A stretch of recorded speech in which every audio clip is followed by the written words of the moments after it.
Olá, o Instituto Borborema é uma associação sem fins lucrativos de Campina Grande, na Paraíba. Aqui em nosso canal do YouTube já disponibilizamos mais de 500 vídeos gratuitos entre palestras, aulas, lives e entrevistas, com alguns dos melhores professores e intelectuais do Brasil. E a nossa missão aqui no YouTube é de fato ajudar no debate público nacional, é trazer os assuntos mais relevantes com os melhores professores do Brasil. Para que a gente continue a fazer esse trabalho, nós precisamos da sua doação. Seja no nosso site, no link que está aqui na descrição, com a sua doação recorrente, ou no nosso Pix, pixborborema@gmail.com. Isso aqui não é uma propaganda para alavancar absurdamente todos os nossos recursos, mas é de fato um apelo real e verdadeiro que a gente precisa de mais doações do que a gente tem recebido hoje para manter esse nosso conteúdo gratuito aqui no canal no YouTube. Então, se você gosta do nosso trabalho, peço que você faça a sua doação de qualquer valor. Quem puder doar mais, quem puder doar menos, doa menos.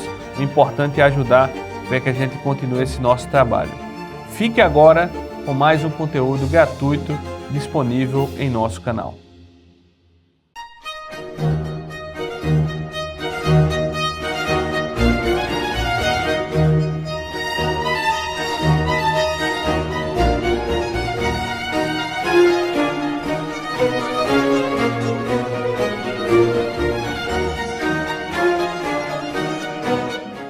Boa tarde, pessoal. Obrigado pela presença.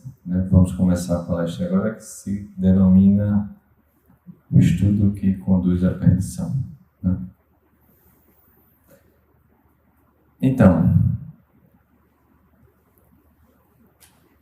que no Brasil nós tenhamos pessoas buscando o estudo, buscando a educação, é praticamente um milagre.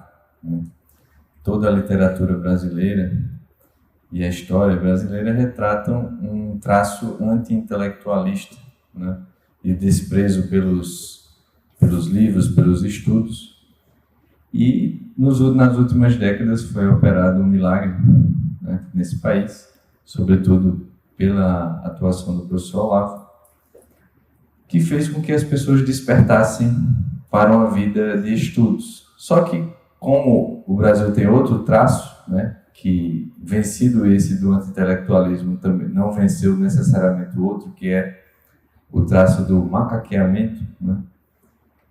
No Brasil, tem alguns relatos, inclusive, o professor lá falava muito disso, mas tem um relato de um estrangeiro, que eu não me recordo agora, que achou incrível que, passando no Brasil, as pessoas se satisfaziam em parecer alguma coisa e não em ser aquela coisa, de modo que alguma nova coisa que elas gostavam e eles eram apresentadas, para elas já era suficiente aparentar que tinham, ou que faziam, que estavam à altura daquela nova coisa que aparecia.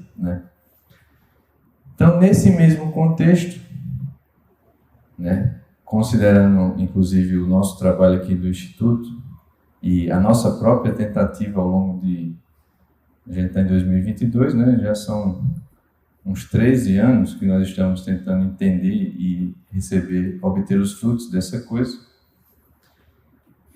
É muito importante falar, e esclarecer no debate público qual é o papel, qual é a finalidade, o que é efetivamente essa coisa tomada como estudo, que, embora seja falada, também, por esses defeitos e tantos outros, acabam por ser muitas vezes macaqueadas, feitas de maneiras que terminam prejudicando mais.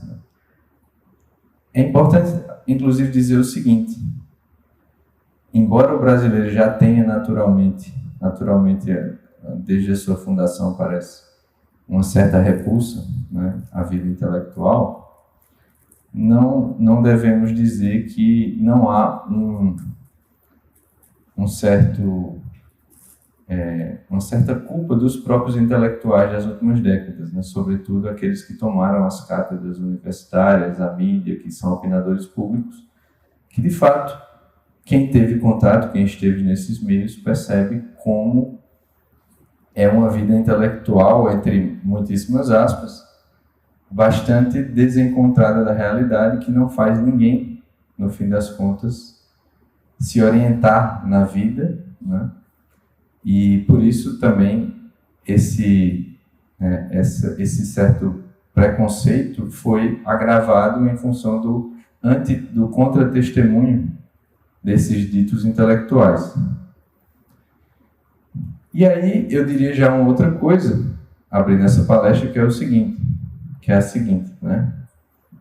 Se estivéssemos numa situação cultural, civilizacional madura, seria bem mais fácil fazer o que eu vou fazer agora, né? Porque o normal de um ambiente cultural saudável é que aquilo que é posto publicamente como ideia ou como proposta pedagógica cultural possa ser tratada, né, criticamente também, publicamente, sem chiliques, né?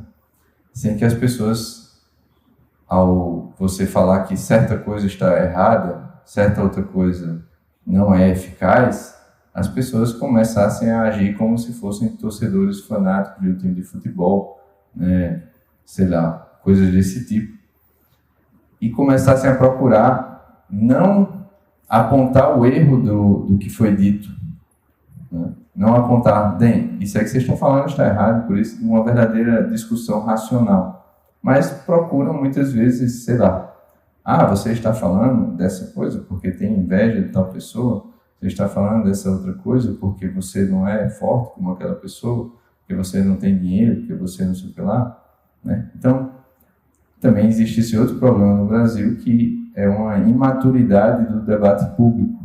Inclusive, o primeiro programa que nós fizemos na abertura do Crítica Destrutiva, que nós fazemos nas quintas-feiras lá no canal do Instituto, nós tratamos exatamente disso, né, do problema do debate público brasileiro. E mesmo eu sabendo que existe esse problema, eu não vou me eximir de exatamente apontar aquelas coisas que são problemáticas a meu ponto de vista, e estou totalmente aberto para que comecemos, se for necessário, uma verdadeira discussão, né, intelectual a respeito do ponto exposto, não com subterfúgios desse sentido, né? Então, já fique desde já avisado que o que eu estou fazendo não visa, né, apontar, dar indireta para ninguém, porque nós estamos tratando efetivamente de práticas que estão sendo propostas para milhares, milhões de pessoas, famílias, crianças, adolescentes, pessoas que estão sedentas por uma verdadeira educação e que muitas vezes caem em certos enganos por causa dessas propostas erradas, né? Então é isso que me move a falar a esse respeito, e nós também aqui no Instituto nunca temos muitos problemas de falar publicamente e dar nome aos bois, né? Então, sempre que necessário, nós o faremos, quando for oportuno nós o faremos, então não precisa supor que estamos com esse tipo de indireta, coisa do tipo, né? Tudo bem? Então, a primeiríssima coisa seria esclarecer em que consiste, a que se ordena o estudo, né? Que hoje também tem sido chamado de vida intelectual, que aí é um outro termo, né, que foi bastante desgastado e achincalhado por uns e etc. Mas vejamos, o estudo, o verdadeiro estudo, ele não é aquela coisa que nós passamos na escola e na faculdade, nem no cursinho de inglês, né? Não é aquela coisa que você não sabe para que serve, não sabe como se harmoniza com outra coisa que já é proposta 50 minutos depois, né, quando outro professor entra em aula. Não é algo que você faça simplesmente para passar numa prova, não é algo que você faz para o seu pai não bater em você e não cortar sua mesada, não é algo que você faz para você ter um cargo e ter um diploma, não é algo que você faz para você não ter que se preocupar em ser demitido pro resto da vida, né? Isso tudo são isso tudo são rebaixamentos do que é o verdadeiro estudo. A necessidade de estudar, propriamente, se dá em razão da natureza humana e da sua desordem, a desordem oriunda do pecado original. O ser humano, ele se distingue exatamente dos animais e se aproxima dos anjos pela sua capacidade de conhecer a verdade. Só que conhecer a verdade não é o que também as pessoas acham que é conhecer a verdade hoje em dia, né? Parece que conhecer a verdade é receber notícias mais corretas, é ler mais informações. Isso não é conhecer a verdade.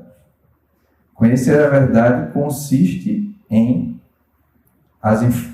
conseguir fazer com que as informações que chegam até você por meio dos sentidos, elas sejam trabalhadas interiormente pelas faculdades verdadeiramente humanas da alma, que nenhum animal, nenhum computador, nenhum vegetal, nada desse mundo natural, exceto os seres espirituais, tem, que são, né, a inteligência e a vontade. Se você não sabe do que eu estou falando, muito provavelmente você não passou por isso. Mas, quando você vai tendo essa prática, você percebe que, de início, isso é bastante difícil, é bastante sofrível e não poderia ser de outra forma, né? Porque exige exatamente que você se concentre interiormente sobre alguma verdade a início bem pequena e você vai passar um bom tempo, né, tentando fazer com que a sua inteligência enxergue o que há de essencial naquela coisa. Isso que a gente chama de conhecimento, né? Esse troço aí que é você ver história de Instagram, programa de rádio, ler notícia, ouvir meramente, sem fazer esse esforço, uma aula, por melhor que seja, né? Não é isso. Não é isso que eu estou falando, né? Quando você recebe essas informações, você tem que aprender a focar a sua atenção com a ajuda da força da vontade e, num certo momento, dentro da sua alma, você não pode fazer isso olhando para fora, correndo, né, com a ajuda do YouTube. Isso é uma coisa que tem que fazer no recolhimento interior, com a porta dos sentidos fechadas, e você precisa fazer um esforço para ver como as coisas realmente são, pegando todos os dados que estão no seu imaginário a serviço da inteligência e da vontade, né? É isso que, em primeiríssimo lugar, se aprende no estudo. É isso que, em primeiríssimo lugar, durante, 2.500, 2.700 anos, naquilo que a gente chama de educação clássica, sempre foi feito na primeira etapa, quando alguém atingia a idade da razão. E atingir a idade da razão significa que existia uma luz natural da razão que possibilitava que a inteligência e a vontade pudessem ser treinadas a realizar essa operação, sem a qual não tem conhecimento da verdade. O conhecimento da verdade é quando a inteligência encontra a essência das coisas, de alguma coisa que seja.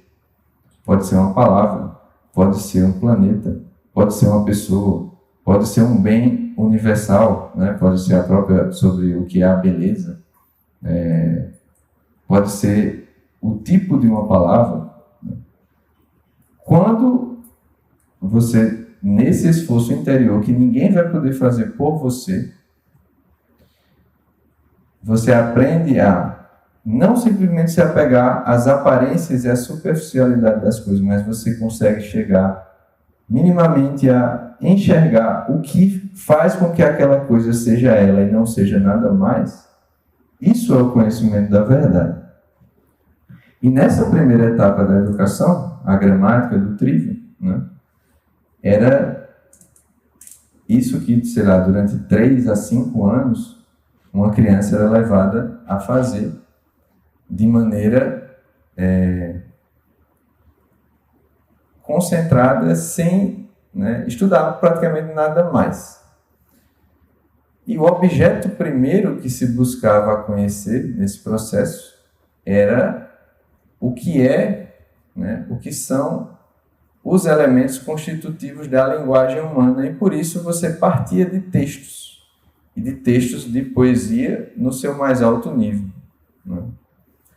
Só que o próprio texto, ele não é o fim, né? Ele não é o fim do estudo. Ele é um meio material a partir do qual você vai fazer essa operação. E, digamos já de início, né? Isso não é uma coisa que você automaticamente sabe. Isso é algo que alguém precisa lhe ensinar, né? E por que a linguagem era o primeiro elemento a ser considerado assim? Ora, porque a linguagem é o modo através do qual a própria inteligência humana funciona, inclusive para descrever outras coisas que não são a própria linguagem. Todas as realidades, né?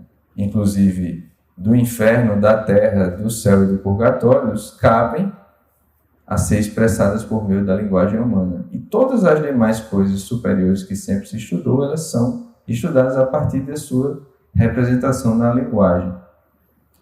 Então, a linguagem humana é algo que os animais não têm, os vegetais não têm, os minerais não têm, nada no universo tem, exceto o ser humano. E onde está essa tal linguagem? Bem, vocês podem dizer, está aqui no ar, né? Você está falando aí, está ouvindo. Mas, na verdade, não é. Quando eu falo e quando vocês ouvem, ou quando alguém escreve, nós lemos, isso não se trata da linguagem em si, isso se trata de uma representação material da linguagem. A linguagem, ela é um ente mental da alma humana, de modo que, inclusive, quando há uma imprecisão, isso acontece com crianças pequenas, ou até com estrangeiros, né? Ele fala uma coisa que está errado, você faz um cálculo interior para dizer, não, ele na verdade estava falando essa outra coisa. E você sabe porque dentro de você alguma coisa é suscitada quando alguém fala, né, uma palavra representada materialmente. Mas enfim, não vai dar para falar sobre isso, não é o foco de hoje, depois a gente pode explicar isso melhor, e se vocês quiserem resolver e entender isso de fato, está a nossa formação básica aí para isso, né? Mas o fato é que a linguagem, ela é um ente mental, e ela é o próprio produto e o meio de funcionamento da inteligência humana, que lembremos, se não for posta em ato, se não trabalhar, se não funcionar, por mais que você seja verdadeiramente humano, você não vive feito um ser humano, né? Então, o modo pelo qual nós conseguimos chegar a conhecer essa verdade fundamental que faz com que a inteligência e a vontade hajam, né, implica não só o conhecimento de uma verdade, mas implica que esta verdade é exatamente o alimento da inteligência. Assim como o ar, né, o oxigênio é o alimento do sistema respiratório, assim como os nutrientes, a água, são os alimentos do sistema digestivo, e etc., sem os quais não há vida física. Ora, quando eu digo, você precisa se recolher, você precisa se concentrar, você precisa não prestar atenção no que está lá fora, você não faz isso por mera força, você faz isso quando você coloca a inteligência a considerar uma verdade. Então, o alimento e a porta de entrada para esse estar dentro de si, na sua própria alma, é a verdade que faz isso. E tem outro detalhe. Conforme alguma coisa age, assim se desenvolve. Então, não se pode falar em desenvolvimento da inteligência e em desenvolvimento da vontade se não houver um ato de inteligência primeiro e um ato de vontade depois, porque a vontade depende da inteligência. Tudo que chega à vontade é mediado pela inteligência. Então, notem bem o que eu estou falando. Não há como desenvolver a inteligência, não há como desenvolver a vontade, né? Que inclusive são as potências humanas que são sede da prudência, da justiça, né? Da ciência, da sabedoria, do amor, da fé, da esperança e da caridade, que são virtudes. Onde estão essas virtudes, que é outra coisa que as pessoas falam assim, sem muito saber do que estão falando. As virtudes, elas não estão dentro de você boiando, né? Elas não compõem uma coisa que você, eu vou agir pela justiça. Não. Todas essas virtudes, que eu também não vou poder explicar muito aqui, elas, na verdade, são aperfeiçoamentos da inteligência e da vontade. Ou seja, toda vez que você vai amar, verdadeiramente falando, toda vez que você vai ser justo, verdadeiramente falando, toda vez que você vai fazer um ato de caridade, de esperança, de fé, você tem que fazê-lo por essa mesma inteligência e vontade. Ou seja, dito de outro modo, não é possível nenhuma virtude se não houver atos da inteligência e da vontade. E não há como ter atos da vontade sem atos da inteligência. Então, volta para a inteligência, né? Então, as pessoas acham muito bonitas certas coisas, né? Que são realmente muito bonitas, mas elas não entenderam bem. Lá, aquela carta aos Coríntios, São Paulo Apóstolo, né? Que a gente já ouviu tantas vezes, a caridade é paciente, tudo suporta, né? Se eu falasse a língua dos anjos e dos homens, mas não tivesse caridade, nada valeria. Aí o pessoal, agora eu vou ser caridoso. E acha que caridoso é simplesmente dar esmola. Não, não é. Caridade é uma virtude da vontade. O que vai contar no fim da vida é quanta caridade você tem desenvolvida.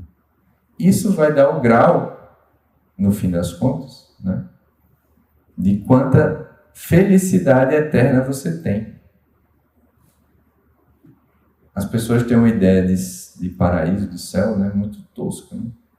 Talvez pela influência da novela da Globo, que são sempre um paraíso espírita, ou dos panfletos da Testemunha de Jeová, né? No qual o paraíso sempre é representado com a galera abraçando um tigre na beira do rio, né? Então, o pessoal pensa que o céu é esse troço aí, né? Não é. O nome mais técnico, né, que dá a ideia do que seja céu, se chama visão beatífica, né? Visão bem-aventurada. E o que é que você faz na visão beatífica? Você vê. Mas você vê com os olhos que estão sendo comidos pelos vermes deste mundo? Não. Você vê com a inteligência. Né? E o que move a inteligência a ver face a face em Deus é a vontade, com a virtude da caridade. E por isso o próprio São Paulo Apóstolo fala, né?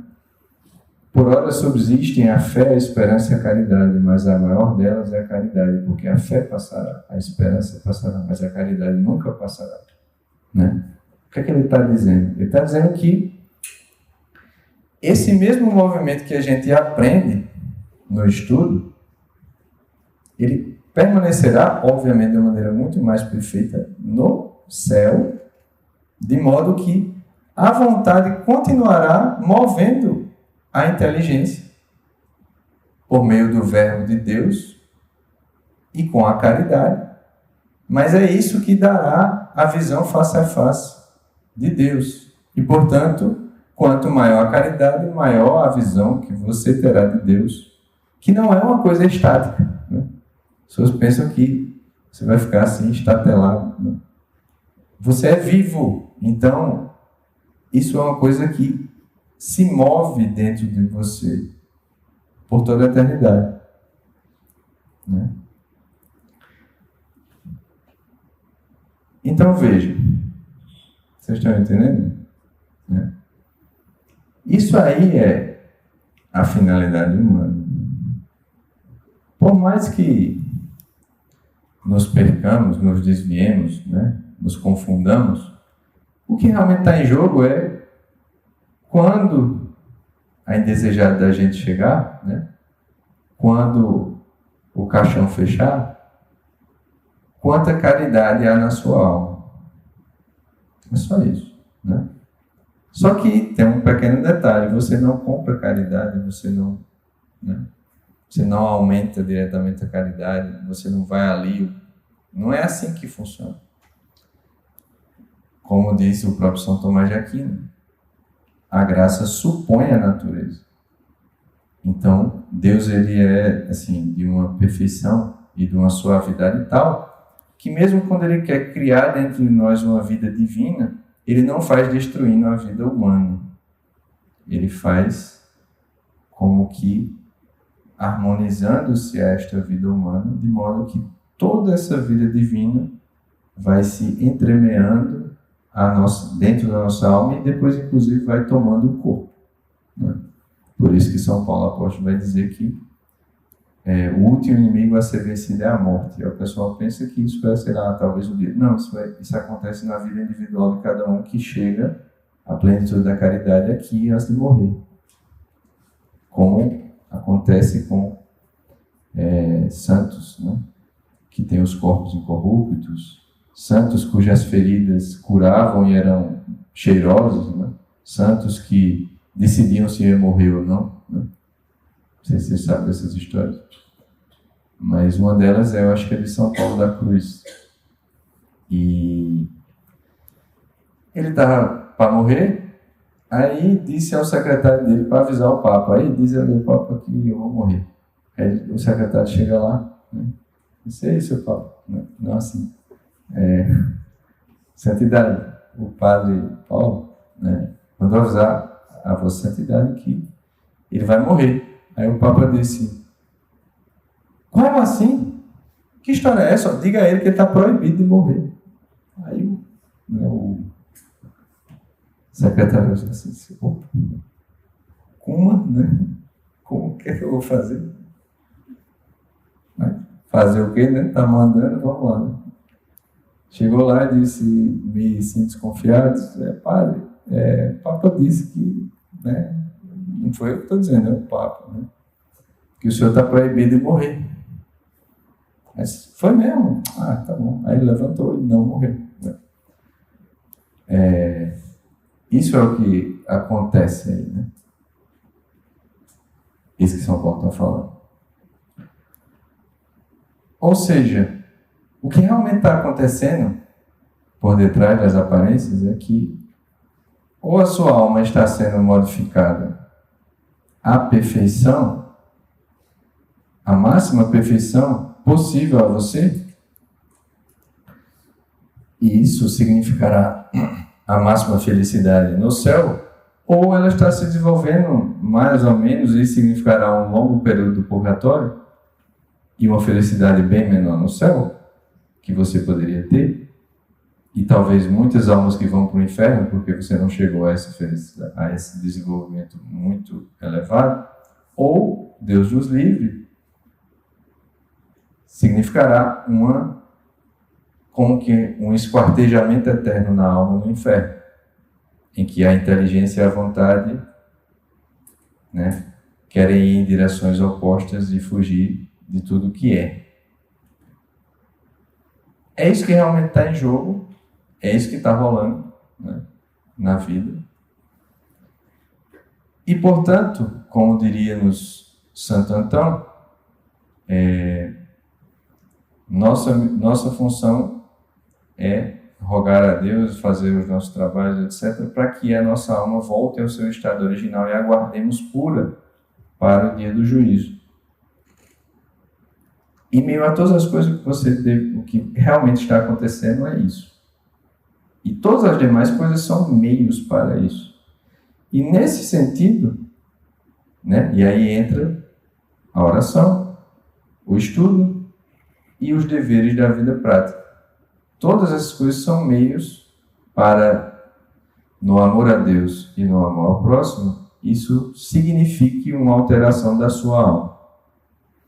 Né? Eu falei um pouco mais sobre isso na palestra de lançamento da formação infantil, né? Unidade na educação moral, espiritual e intelectual, e falo isso mais longamente na formação infantil, né? Nas aulas primeiras, e também na formação espiritual, que inclusive é gratuita, né? Quem me quiser pedir, me fale lá no Instagram, @MatheusMotaLima. Eu descrevo tudo isso aí melhor, né? Então, nesse cenário, o que é o verdadeiro estudo? Né? O verdadeiro estudo é exatamente quando alguém lhe ensina, desde fora, a você praticar desde dentro a primeira operação da inteligência junto com a vontade, que se vai desenvolvendo à medida que vai conhecendo as verdades por essa via. E cada verdade conhecida, por ser inesgotável, ela é um bem sobre o qual a inteligência e a vontade podem repousar permanentemente aqui até a eternidade. E por isso que Nosso Senhor falou a Santa Maria Madalena, né? Quer dizer, falou a Santa Marta sobre Santa Maria Madalena, que Maria escolhera a melhor parte que não lhe seria tirada. Isso é o que deveria espantar. Mas como assim não vai ser tirado? Porque o que realmente estava acontecendo não era o que era aparente, não era simplesmente ela estava sentada aos pés de Nosso Senhor. Era o que acontecia dentro da alma. E tudo que acontece aí transforma a alma, né? Daí para sempre. Então, a cada verdade conhecida, você tem o repouso daquilo que há de humano em você sobre um bem à sua altura, que é visto pela vontade como, né, pela inteligência, é a verdade. E essa mesma verdade é percebida pela vontade, depois que foi percebida pela inteligência como verdade, como bem. E a vontade deve, portanto, inclinar-se a unir-se a essa verdade. E nessa, né, congruência de inteligência e vontade sobre a verdade ou o bem, que são a mesma coisa, dentro da alma é que se produz a vida humana, porque vida, que eu explico lá na formação espiritual, mas eu vou só anunciar agora, vida é movimento imanente. Né? Então, só se pode falar de vida verdadeiramente humana quando existe esse movimento interior de inteligência e vontade em razão de uma verdade. Só que como você age, assim você desenvolve a potência, cada ato torna a inteligência e a vontade.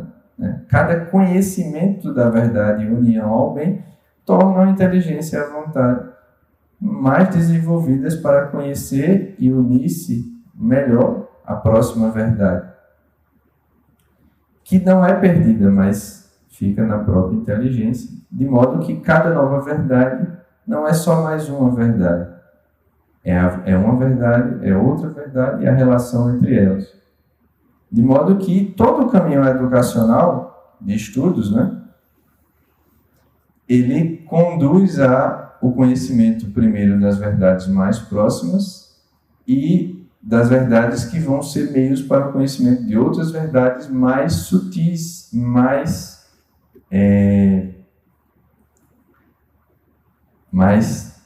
teóricas, né? Mais etéreas, aquelas que estão mais longe de nós. Então é como se uma base se estivesse armando, onde fosse possível subir e ver verdades que estão cada vez maiores. Estão cada vez mais longe, mais inacessíveis. Estão entendendo? Ou seja, o estudo de verdade, ele tem um papel crucial somente de dar o alimento e desenvolver aquilo que é humano em nós, e isso torna o que é humano em nós capaz de conhecer e alimentar-se cada vez melhor e crescer cada vez mais, de modo que você vai conhecendo tudo que há para ser conhecido, inclusive,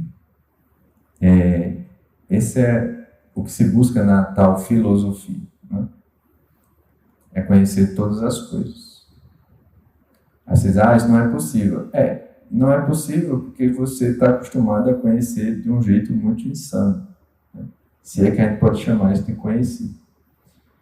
Não é possível conhecer os detalhes de todas as coisas, mas as essências de todas as coisas é sim. E era isso que se fazia no processo educacional de verdade. Só que isso você não se improvisa. Isso não se faz na doida, né? Isso não se faz com 5 aulinhas. Isso não se faz assim, né? Será sem dor, sem sacrifício. Isso seria um contrassenso, né? Achar que fosse assim. Algo tão precioso e tão permanente, e tão elevado e tão próprio ao ser humano pudesse ser feito de maneira mais fácil do que você, sei lá, dar banho no menino. Ou trabalhar e ganhar dinheiro. Seria loucura pressupor isso.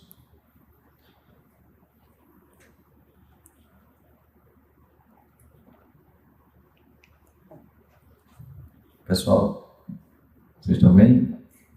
Estão comigo? Então, o estudo, portanto, é onde nós concentradamente treinamos o desenvolvimento dos atos propriamente humanos de nossa alma, que levam ao desenvolvimento daquilo que há de humano em nós.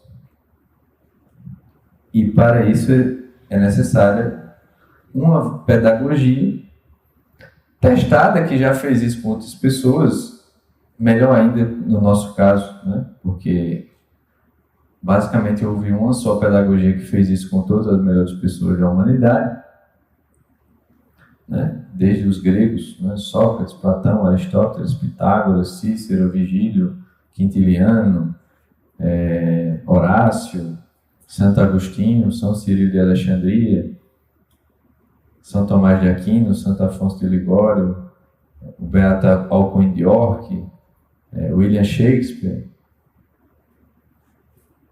Todo mundo passou por uma educação do mesmo jeito, graças a Deus. O que já não nos deixa dúvidas do que fazer, né?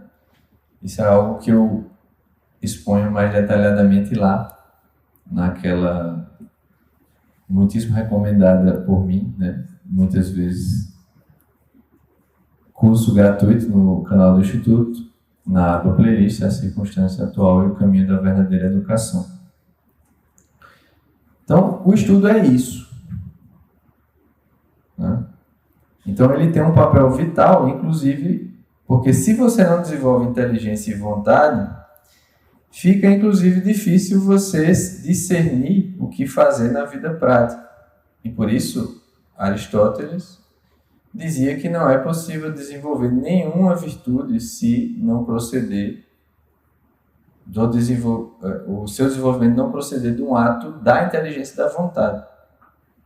Aí você nunca desenvolve o ato básico e nesse trabalho aí do estudo para que a inteligência e a vontade funcione, e você está tentando desenvolver virtude no meio do turbilhão da vida prática. Bem, deixa eu dizer, isso é insanidade. Não vai rolar, né?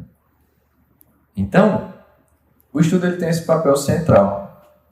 E por isso não é uma brincadeira, é um negócio necessário para que o ser humano seja humano em ato depois do pecado original, né? Exceto, claro, se a pessoa for impedida disso, ou se Deus dispuser de outro modo, o que é uma coisa bem extraordinária. Mas, no geral, todos que podem, todos devem. Porque não é uma frescura, não é uma questão de, eu vou ser professor, eu vou ser... Não. Isso que eu estou falando é você conhecer e desejar e agir feito ser humano, né? E é isso que se aprendia na escola, com 7 anos, quando havia escola, né? E a finalidade, portanto, é isso que é o estudo, e a sua finalidade é desenvolver isso para deixar a alma ordenada. Ordenada implica que tudo esteja funcionando na sua hierarquia e na sua harmonia. Sem você fazer isso, nunca a sua inteligência e sua vontade, exceto por esses casos extraordinários, eles estarão governando as paixões animais em você, os seus sentimentos e etc. As suas decisões, o rumo da sua vida nunca será uma obra sua. Isso, inclusive, é uma coisa que, lamentavelmente, nós vemos na vida de quase todo mundo hoje, né? Experimentem, primeiro com vocês, né? Mas com outras pessoas, perguntar assim, tá, mas me conta a tua vida. Por que tu és quem tu és? O que tu és? Né? Por que tu fizeste tal coisa? Por que tu casaste ou deixaste de casar? O que é que tu está fazendo com tuas crianças? Por que tu mora na cidade? Por que tu trabalha? Cara, eu já fiz isso. Né? É deprimente. Porque não existe traço de decisão de planejamento humano na vida das pessoas. E isso pode se arrastar por décadas e décadas e décadas. A pessoa sequer reconhece uma linearidade de propósito de vida ao longo de, 10 anos. Isso é todo indício de que a inteligência e a vontade durante o dia dessa pessoa nunca estiveram no seu devido lugar, que é acima e conduzindo as demais ações. Né? E, deixa eu dizer, isso se dá por falta de estudo. Então, é isso que é o verdadeiro estudo. É isso que nós nos esforçamos em fazer aqui no Instituto. No entanto, existe, mesmo no nosso meio e no nosso Brasil velho, né, uma série de tentações e de aparências de estudo que, ao invés de preparar a sua alma para ser sacrificada a Deus, oferecida a Deus naquilo que ela tem de melhor, como fizeram Abel, né? Vocês sabem de Caim e Abel, né? Vocês sabem ou não? Então, Caim pegou umas verduras velhas lá, né? E foi oferecer a Nosso Senhor, a Deus, né? E Deus não gostou do sacrifício. Já Abel, né? Ele pegou o seu novilho lá mais gordo, mais maravilhoso, e ele ofereceu em honra a Deus. As pessoas que não querem desenvolver o que há de melhor em si para entregar a Deus na oração, para que Ele faça o que Ele anseia por fazer, que nós pedimos no Pai Nosso, né? Seja feita a vossa vontade. O pessoal pensa que seja feita a vossa vontade, é assim, Deus está querendo que você vá para a esquina, né? Não. Como nos diz São Paulo Apóstolo, né? A vontade de Deus é restaurar todas as coisas em Cristo. Então, o que nós devemos fazer é dar o que temos de melhor para que Deus restaure-nos em Cristo. E isso se dá na oração, sobretudo. Coisa que eu vou explicar na formação espiritual também, mais detalhadamente, né? Quando você não quer desenvolver o que Deus criou você para ser, para inclusive sacrificar a Ele, que todo sacrifício a Deus, na verdade, é um meio que Ele inventa para nos dar um bem muito maior. A gente pensa que está fazendo um grande sacrifício, mas o benefício é incomparável. Quando você não quer fazer isso, você está desprezando o que há de mais digno e mais elevado em você. Daí que eu queria apontar algumas tendências do nosso meio que, se vocês prestarem bem atenção e depois quiserem entender melhor, né, reassistindo essa palestra, meditando a respeito, refletindo, conversando, tirando dúvidas e, melhor ainda, estudando na formação espiritual e tal, para que vocês tenham esse efeito em si, vocês espero que vão entender melhor o porquê eu estou dizendo que essas outras coisas não são um estudo que conduz a esse fim de ordenar sua alma para entregá-la ao sacrifício a Deus, que leva à perfeição e à felicidade máxima eterna.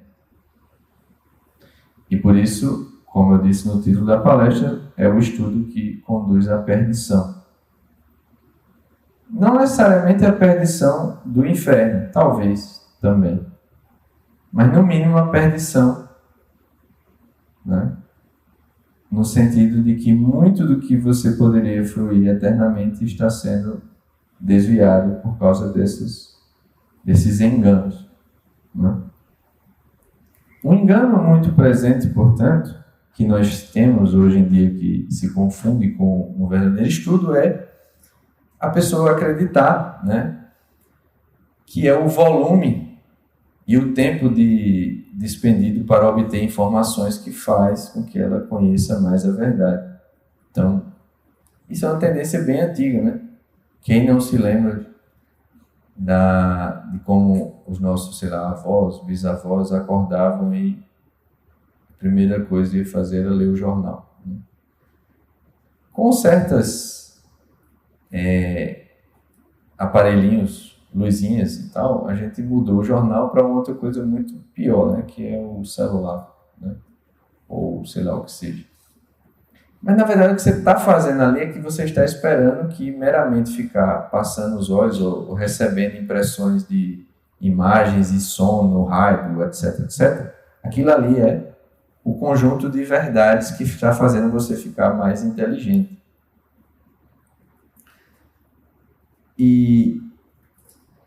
Ou outras pessoas, sei lá, perguntam assim, o que é mais importante, e começa a ler loucamente, né?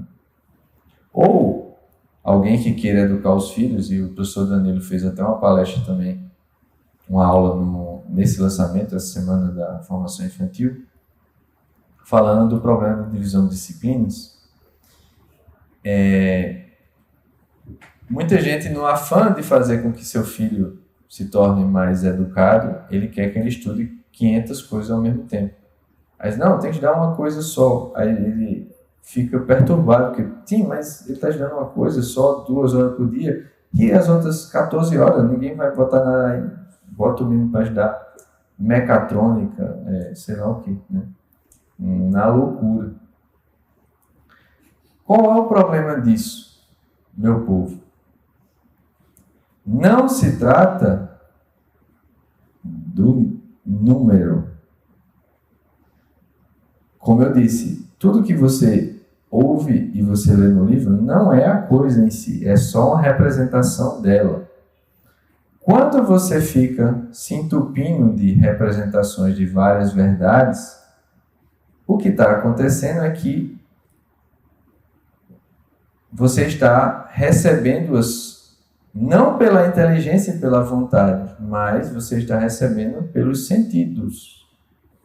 E aquilo não entra na inteligência, inclusive porque isso atrapalha o ato de concentração da inteligência e da vontade, que precisa ser aprendido.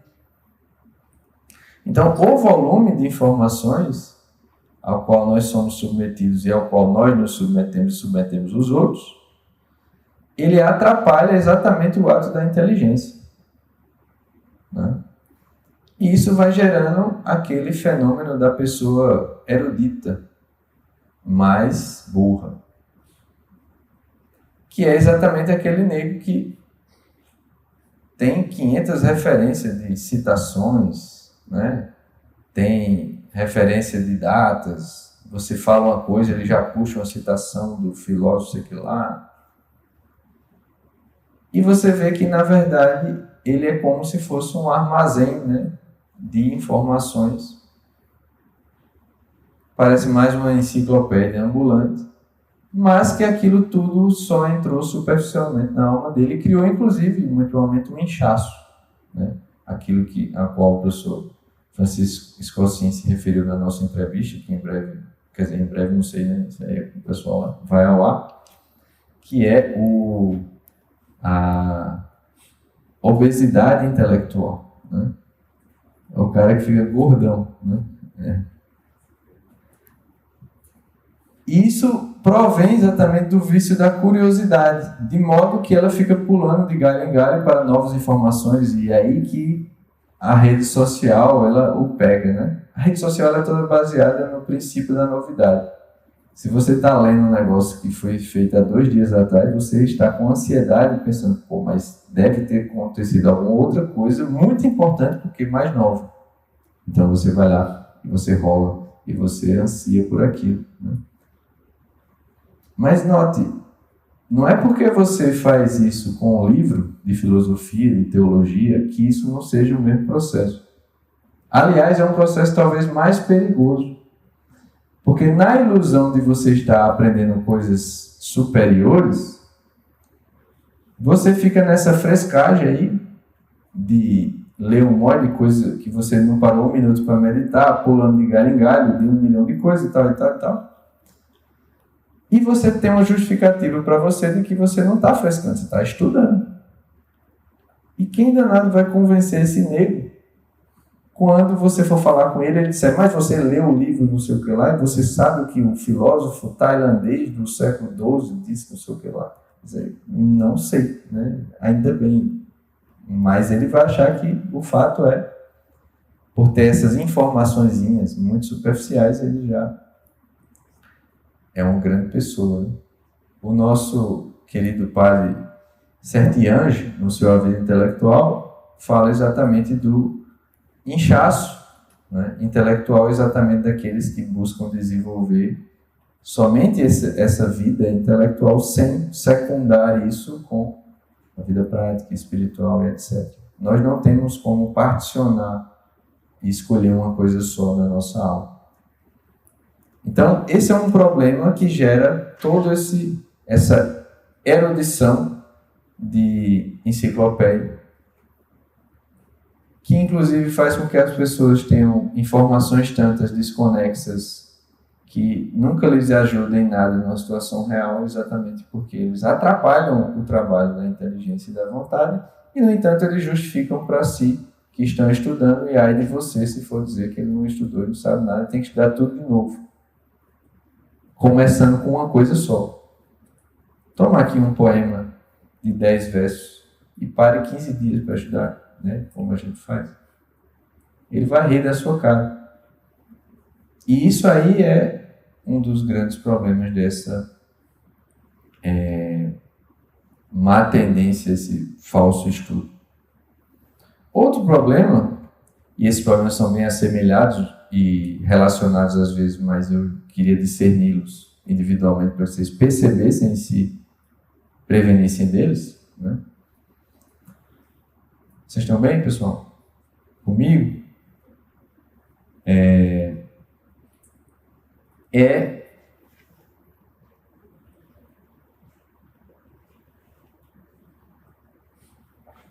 A tentativa de fazer mais fácil, né, o estudo. O cara já se convenceu que tem que estudar, mas aí quando ele começa a levar paulada na cabeça, né, nesse processo que necessariamente tem que ser assim, como dizem nossos amigos marombeiros, né, no pain, no gain, né? Não é diferente, só é diferente onde é a dor, né, no caso do estudo. Você não tem como fugir da dor, o que obviamente não impede as pessoas de tentarem diminuir essa dor do estudo. E é aí que nós temos muitos métodos que propõem, inclusive com às vezes o mesmo texto que se usava na educação clássica, ou que se usa no ensino espiritual, etc. O texto está correto, ele está dizendo que ele usa até o mesmo nome daquela coisa, só que aí ele vai dizer que aquele estudo ele não é tão árduo, ele não é tão doloroso, ele é um tipo de coisa que você não precisa entender como ele é, você vai lá e você fica repetindo, fazendo mímica, né? Eu passei muito por isso quando eu estudei inglês pelo método natural por 7 anos e meio, né? E depois, quando eu resolvi finalmente, graças a Deus, me letrar, eu sabia que depois de 7 anos e meio, tendo traduzido textos, dado aula para pessoas em pós-graduação, etc., etc., eu era um iletrado bilíngue, né? Tinha um inglês bom o suficiente para traduzir artigo científico, né? Convenhamos, né? E pedir McDonald's se eu fosse para os Estados Unidos, realmente isso aí dá, né? Então, esse tipo, e aí existem vários outros, né? Tem vários outros métodos que dizem que você coloca a criança num ambiente, deixa lá ela descobrindo as coisas, né? E ela vai lá e descobre. Aqueles outros métodos que todo mundo senta em círculo, fica conversando, né? Qual é a sua opinião sobre? O professor Caio já passou por uma experiência dessa numa catequese aqui, em que o condutor da catequese perguntava: quem é Jesus para você? Né? E aí alguém, pessoal, ia dizendo, né? Então, você tem métodos que visam, no fim das contas, suavizar, né? Deixar, notem bem, o mais inconscientes possível as práticas pedagógicas. Você simplesmente tem que ficar ali naquele ambiente, você simplesmente tem que repetir, gesticular, e aquilo vai entrando. E aí você não tem o sofrimento de ficar ali, né, tentando ir a fundo e descobrir a verdade de uma palavrinha e outra. Bem, qual o problema disso? É que, beleza, pode ser bem mais fácil, bem mais eficaz. Só que é mais fácil e eficaz para outra coisa. Ao fazer isso, necessariamente não se está falando do mesmo processo. Vocês me entendem? E isso é, na prática, uma negação do pecado original. Quando você acha que com facilidade, sem consciência humana, conduzindo e recebendo o processo presentes, isso é uma negação, no mínimo prática, do que é o pecado original, porque também ninguém sabe o que é a consequência do pecado original da alma, que é uma coisa que eu também falo lá na formação infantil, na primeira aula, descrevendo isso aí. Não sem grande esforço você fará prevalecer aquilo que há de humano em você contra aquilo que há de carnal, animal em você. Porque a carne é rebelde a você. E o demônio vai insuflá-la, e o mundo vai insuflá-la. Então, não é à toa que nós temos 3 inimigos da alma. O mundo, o demônio e a carne. O pessoal também não sabe como é que eles são inimigos. Eles ficam lhe espancando, né? Lhe roubando a carteira. Não é isso, galera.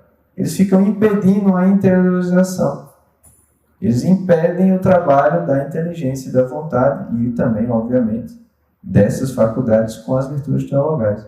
Então, o meio pelo qual os nossos inimigos eles são nossos inimigos, eles nos combatem, nos iludindo, nos fazendo esquecer do que nós devemos fazer e nos levando para fora.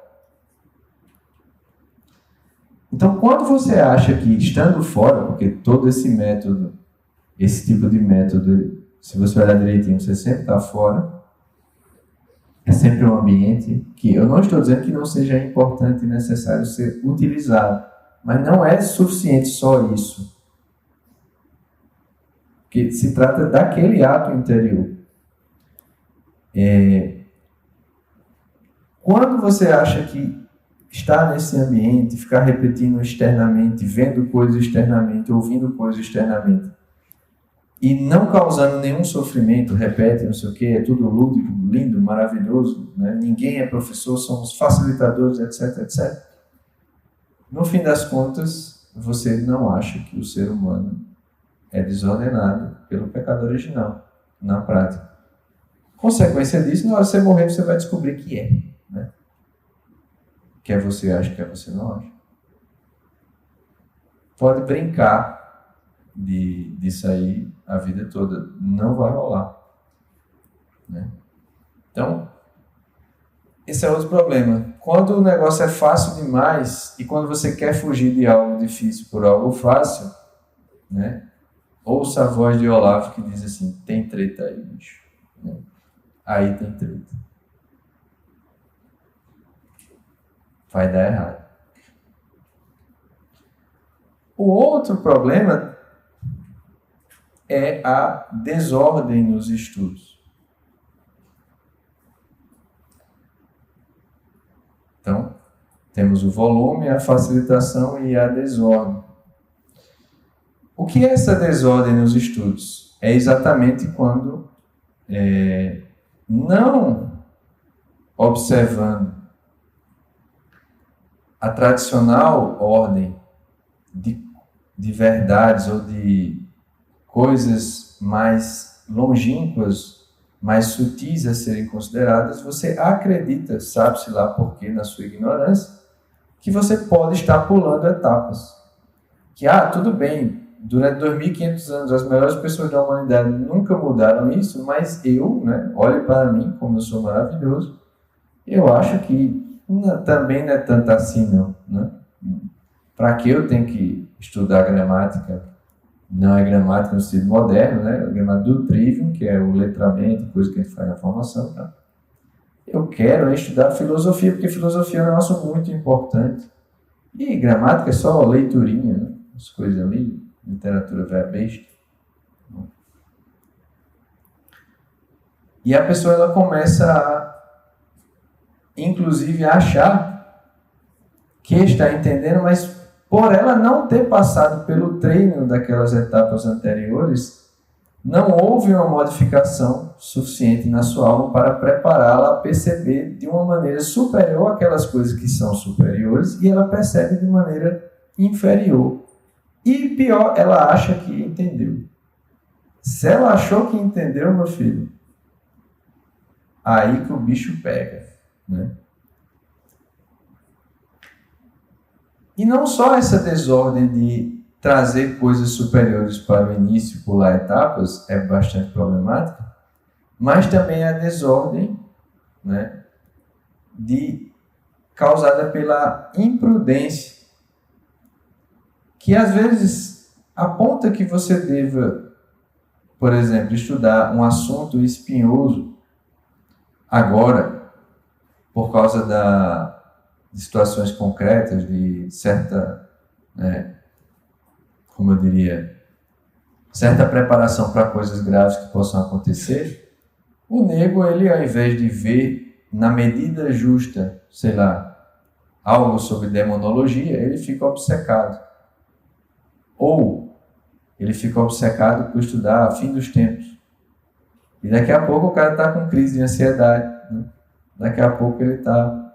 Então, essa desordem pode se dar tanto nesse sentido de antecipar coisas que não estão à sua altura e, pior, pode levá-lo a pensar que ele já entendeu, porque ele trata, no fim das contas, um livro de filosofia como ele trata uma história de Instagram ou uma série da Netflix.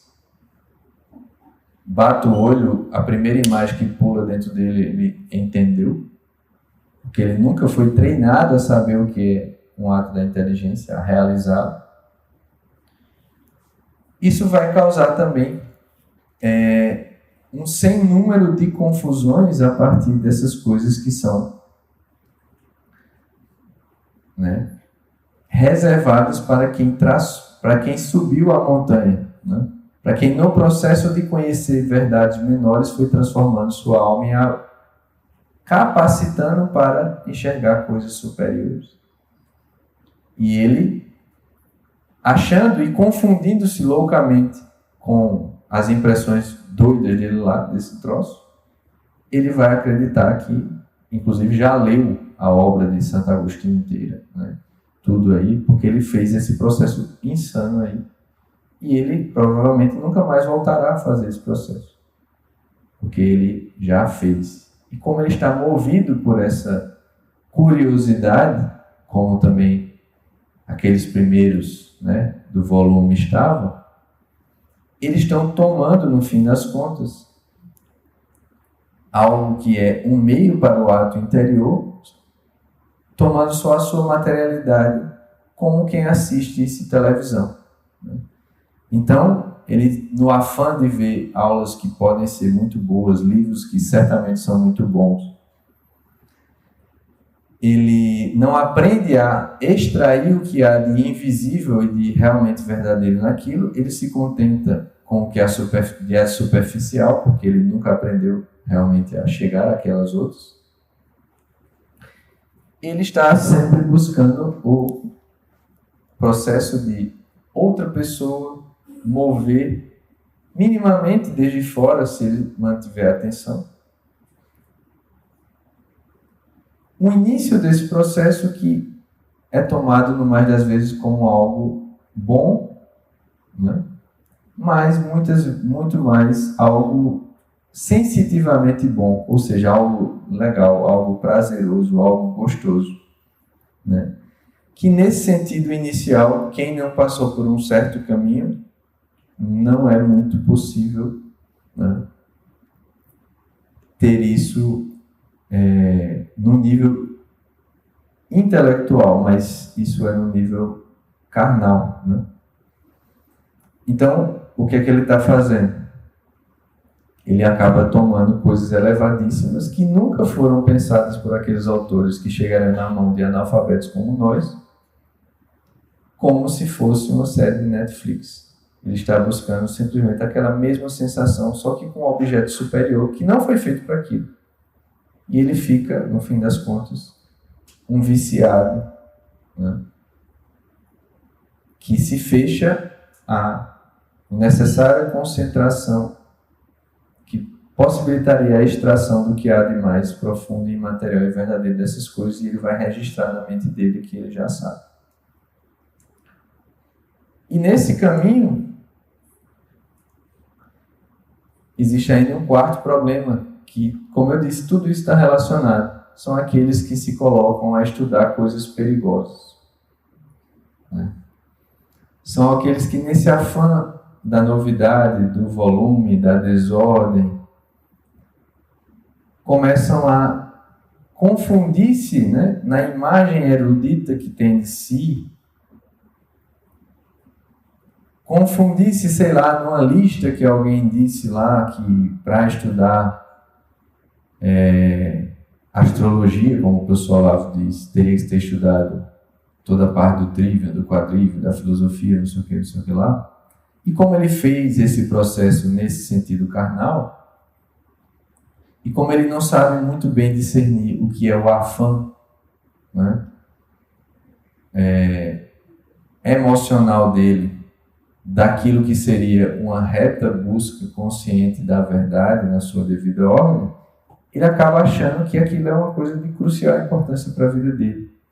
E ele começa a estudar coisas duvidosas de outras religiões, começa a estudar sobre coisas que têm um limiar muito problemático entre o que é lícito e o que é ilícito.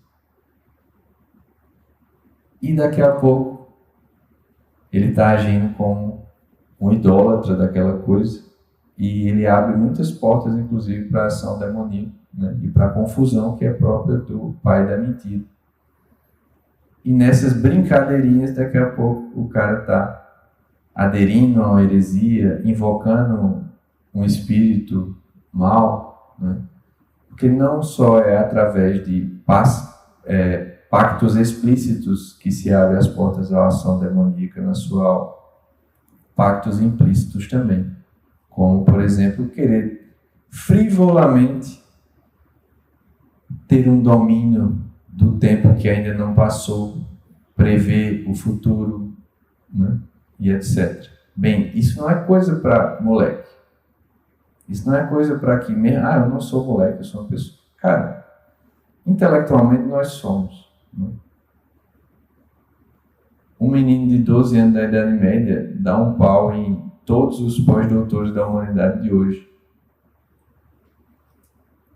Não, na sua doideira aí, não mal avalie quem você de fato é. E nesse erro de julgamento você se acha maduro, você se acha treinado, e é aí que você abre as portas para coisas que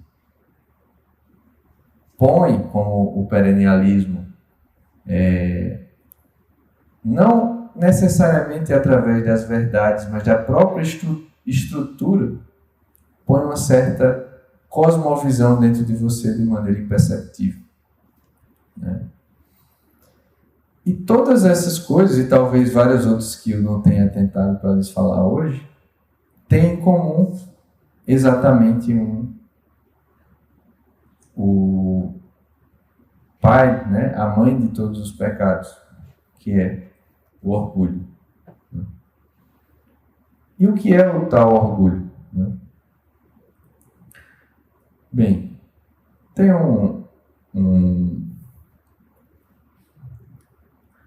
uma fábula que se chama Ranaruta et Bos, né?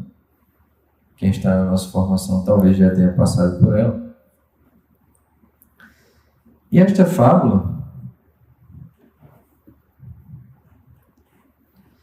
ela trata exatamente de uma pobre e deslocada rã que, estando em companhia dos seus parentes, rãs, né, avista um grande boi à distância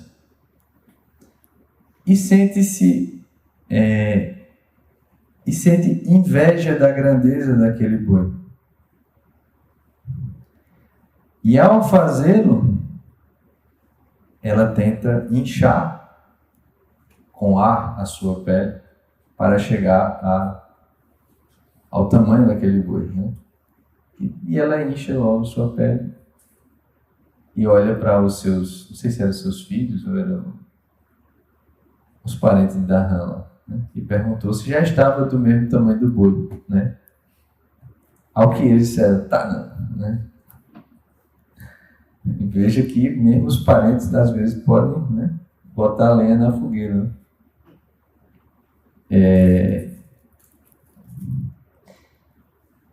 E aí mais uma vez a rã se incha, né? E ao perguntar novamente quem é maior, né, eu ou o boi, e lhe disseram bovem, né, o boi. E dessa, veja a conexão que há entre os vícios, né? Ela se indigna após essa nova tentativa de validação externa daquilo que ela pretendia, né, se equivaler por meio do inchaço do ar, até que ela tenta inflar novamente e explode, né? E a pobre rã já espartida ao lado dos seus parentes por causa da tentativa sua de assemelhar-se àquilo que, se ela tivesse um mínimo de percepção de realidade, ela perceberia que não seria possível, né? Imaginem vocês uma rã inchasse até o tamanho de um boi, né? E mesmo que o fizesse, estaria do tamanho dela, construído sobretudo de ar. Mas veja então que esta pequena rã, ao ver o bem, a grandeza do boi, ela sente inveja. Note que ela viu uma coisa, ela viu um bem, mas faltou-lhe a outra ponta do processo da verdade, que é saber quem se é, né?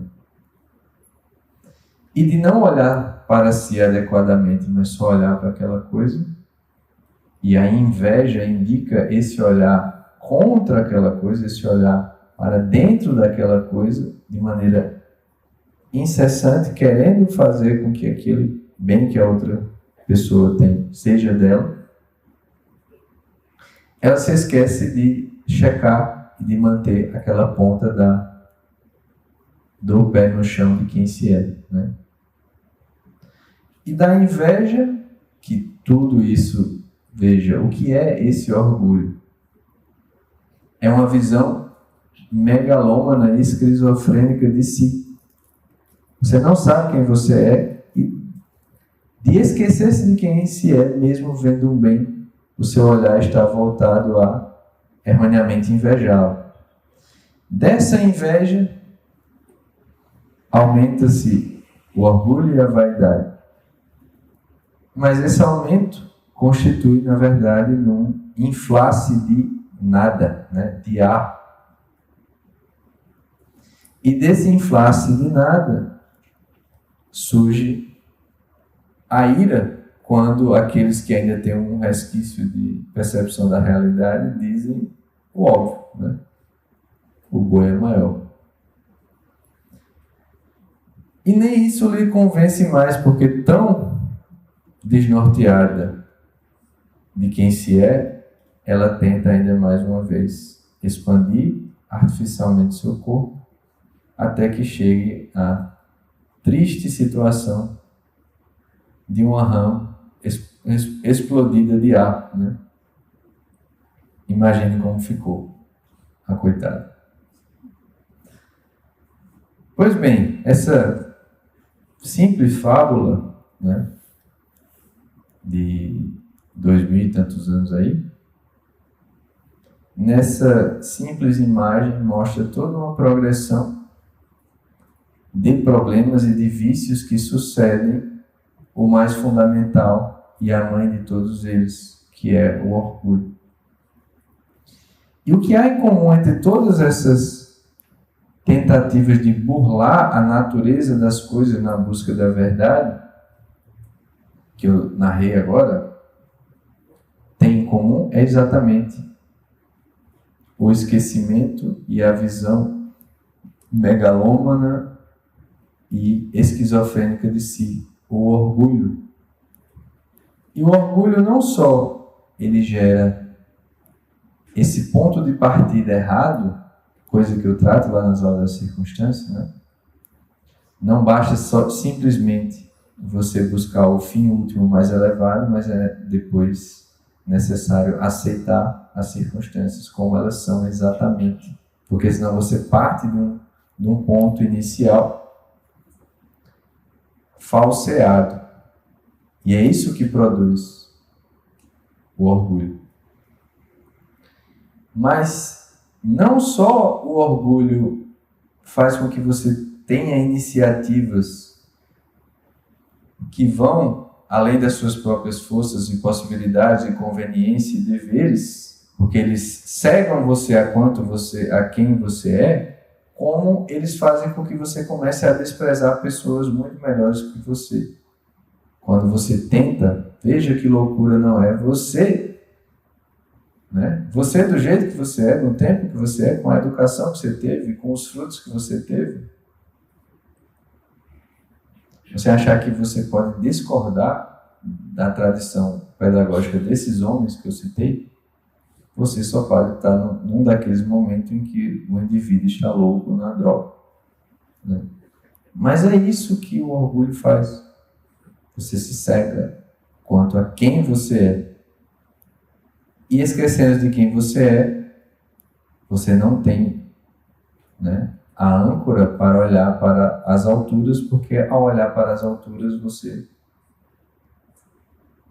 se infla de ar e fica buscando da maneira errada coisas que você deveria de fato buscar de outro modo se você mantivesse firmes as duas pontas.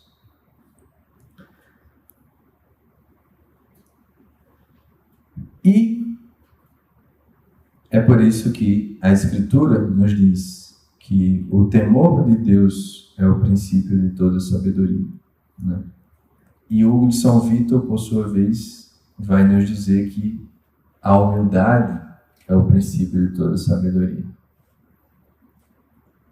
Eu não sei se vocês sabem, mas eles estão falando da mesma coisa. Porque na humildade só é que nós nos reconhecemos quem nós somos, mas só é verdadeiramente possível ter humildade quando você busca o que há de mais elevado.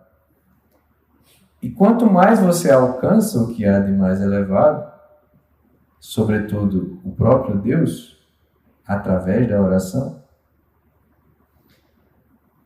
aquilo que a gente pode prever intelectualmente é uma experiência real e direta que é consequência da união e do conhecimento de Deus. É nesse contraste de conhecer a Deus que você percebe quem se é. E se você não parte desse ponto, que aliás, saber quem se é e saber minimamente quem é Deus já nos deveria, levar a uma postura reverente, grata e solene para com Ele. De modo que Deus e seu santo não são tuas negras. Que aí tem outro problema hoje em dia, que acho que a gente vai fazer uma live que trataremos disso melhor, é essa tentativa de banalização e de rebaixamento das coisas sagradas e divinas a qualquer contexto, de brincadeira, de estudo de matemática católica, não sei o que lá.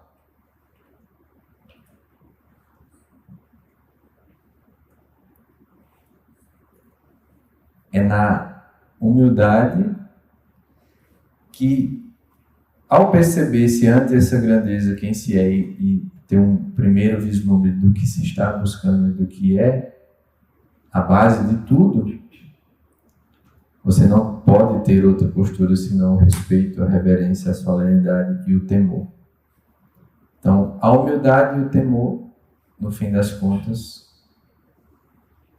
uma está se referindo ao reconhecimento de si e o outro está se referindo ao olhar para a grandeza, que ambos são necessários para que se possa iniciar esse caminho educacional. E é por isso que a Escritura e o de São Vítor tanto nos advertem de que, se queremos efetivamente chegar à verdade, precisamos cuidar primeirissimamente disso, e daí é que tudo procederá. Então, meus amigos, não caiamos nessas ilusões, pois talvez aquilo que parece bacana, parece legal, parece agradável, pode ser exatamente aquilo que nos está desviando do portão da via reta, do portão da via verdadeira. Porque você está negando na base o princípio da sabedoria, a humildade e o temor. Obrigado.